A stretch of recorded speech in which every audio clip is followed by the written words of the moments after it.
Our students are facing a lot more challenge than they were maybe 4 years ago. Being more isolated, finding it more difficult to engage.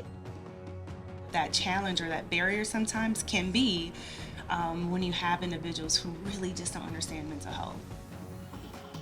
It's very difficult to be a Division I student athlete.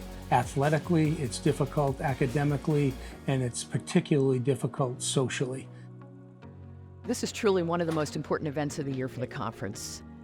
How we perceive ourselves and how other people perceive us bears on our mental well-being. Who they are, all of who they are is important.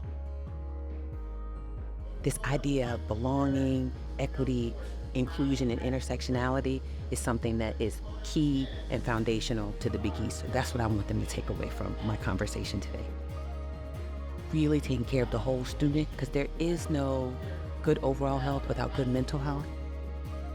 And I think it demonstrates to all of our young people that they are seen, heard, valued, and cared for. So I think it's just phenomenal. Those are some of the things that I'm constantly working on with a lot of my students. How can we effectively communicate with our teams, our coaching staff, our trainers to say, this is how I'm feeling, this is why I'm feeling that, and let it be okay. Them bringing their whole selves to a space is important. And if they're not able to do that, it can be detrimental to their mental health. Having the comfortability, willingness to use their voices. I thought the coolest thing was just getting to talk to other student athletes from other schools and picking up different ideas. It's so important to just show our emotions and be vulnerable with each other, and how we can allow others to open up to us and use us as a resource. Folks in this room came ready. They were vulnerable, they were honest, they were brave, they were here to get better and do internal work. It's gonna be a good opportunity for me to bring back all this. I have like 4 pages of notes down already, ready to spread to the Paul. It's just, like I said, it's a blessing to be here.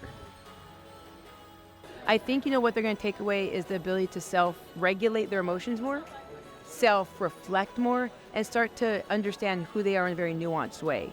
How am I navigating conflict? What does it look like to navigate it normally and then to grapple and get through it?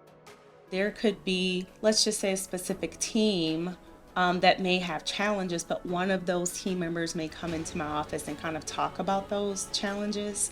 And then they go back to the group. And then all of a sudden, I see more and more students coming into my office talking about that same thing. Our student athletes are demanding it. They're demanding to be seen. They're demanding to be heard and listened to. And they want to be known beyond their talented abilities. We all learned, a tremendous amount of things, and we all talked about taking various ideas off of each other. Hopefully we take all those things back and put them to use. When I'm sitting at a table with student athletes who are at the forum and I'm hearing their stories, I'm hearing whether they feel affirmed, or I'm hearing their ideas of how we could do better, that has impacted me.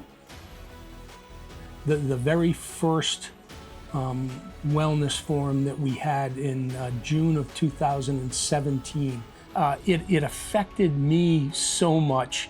It was the beginning of us really creating a mental health and wellness program here at Providence. The insights they provided, the responsiveness of the audience to those insights, the dialogue that was had, not only in the formal sessions but in the hallways. The takeaways here will be long-lasting for the administrators, the students alike.